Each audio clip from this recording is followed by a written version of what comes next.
The next show we're going to be talking about is Touken Ranbu, Katsugeki. This is very interesting. To me, at least. I kind of like, this was one of those instances where like we read the summary for it and what was going to be about, and then like both of us kind of just looked at each other questioningly because we're like, do we accept that this is exactly what it's going to be about, or is the summary for this not exactly telling you everything? Because it seemed like the summary of this was not exactly telling you everything. So you're looking at it going, what? How, why, where, when, what's going on here? But for some reason, it's exactly what it is. Yes. It is exactly what it is. I am just amazed. But I don't dislike it. Mm-hmm. I kind of enjoy it. I think it's got a pretty decent, like the looks of it's nice. Yeah. And the characters I'm enjoying those. Yeah. Like I like the fact that each of these weapons that are now turned into people, essentially. Swords who are cute boys. Yeah. They each have their own personality. So I like that. It differentiates them and it makes them more defined and relatable in a lot of ways because you have different quirks and different aspects of them because of it. So I'm not sure though how I feel about the young one. I know he's the new kid on the block essentially, and he's kind of in training, but I don't know necessarily how I feel about him because it almost seems like they push it a little too far about the fact that he's the new guy kind of thing, and his personality kind of gets a little hectic and crazy, you know? And I'm like, okay, come on now. You gotta stop and think about this for like a second, you know? I'm worried that somebody's gonna die because of him. Yeah, I get that feeling too. I really do. But it's like, this is one of those instances, I know we were just talking about in Chronos, that, you know, they don't really tell you a whole lot.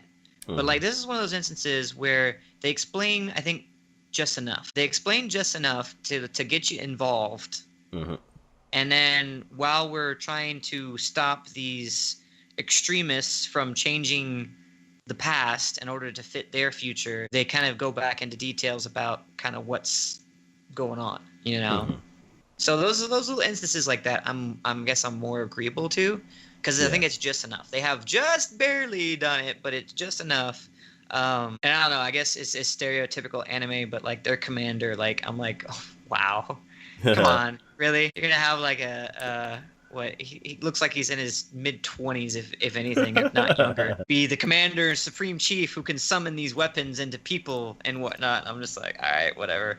I was, you know, at least half expecting somebody a little more grizzled or looking like, because I mean, they've supposedly been in this war with these, you know, time travel extremists, history changers for it seems like a long time, and yet, you know, yeah, it just seemed weird, anyways.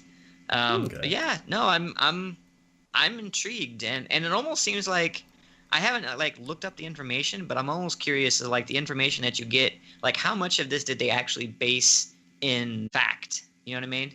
Yeah. Because they're going back in time and they're taking excerpts from things that happened supposedly. I'm curious if it's actually something that actually happened in Japan's history. You know what I mean? Like when did the steamboat actually arrive in Japan, and when that giant fire, is that something that actually did take place during that time frame or whatever? You know, I'm kind of curious about that, just because I'm like, how authentic did they make this? Yeah, and that's like a hallmark to how good the show is. It's like we're actually left in the dark with a lot of what's going on because it may be based on actual history. And then also, we don't know exactly who we're fighting against. All we've seen are like just the soldiers. We don't know the leader on the other side. We don't know. Like, one thing that was really cool is it's one of the things where it's like this the stereotype that I've been saying this whole show is show something really cool and then backtrack.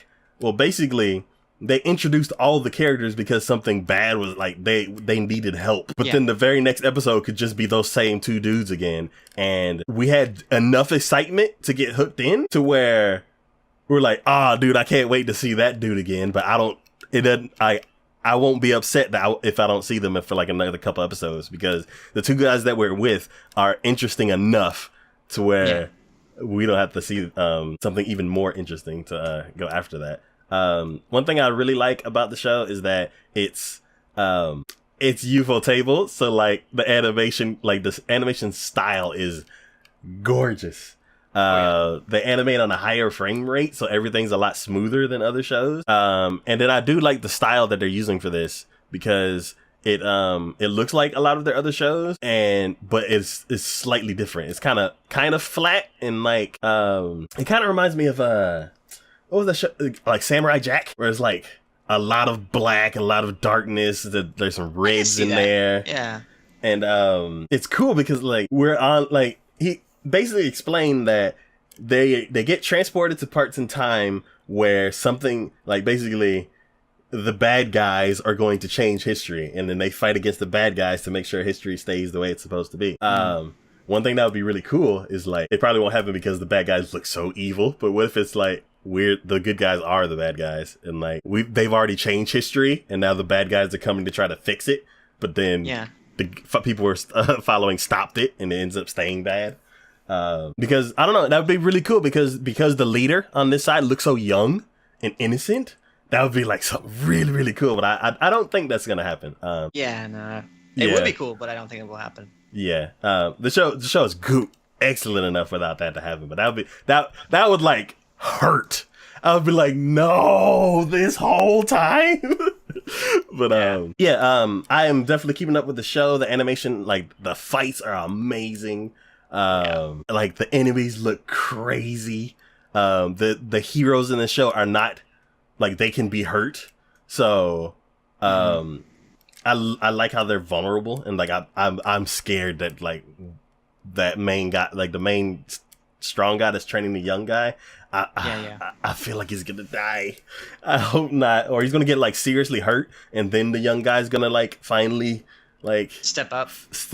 But yeah, I hope that happens. There's like, this show is so cool that there's like all these amazing possibilities that are going off in my head, and I'm like, they're probably gonna do something that I didn't even think about. So like, this show makes me excited, and I really, really like it. Yeah, no, I agree. I mean, this is probably one of the upper, as far as the shows out this season, I think is probably, again, like way up there in regards to the everything for it. And just like with the Academia anime, every time I see one of these come out, I'm always excited to watch.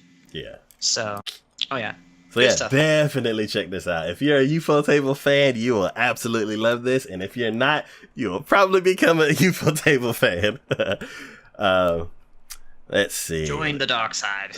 Yes. You find out he's the father and it's dad, and you're like, wait, what? I'm sorry. And they're like, end. And you're like, no. And then he's going to build his own afterwards. He's even said, like, he's made amazing leaps in modifying this existing one, which is something that nobody in like hundreds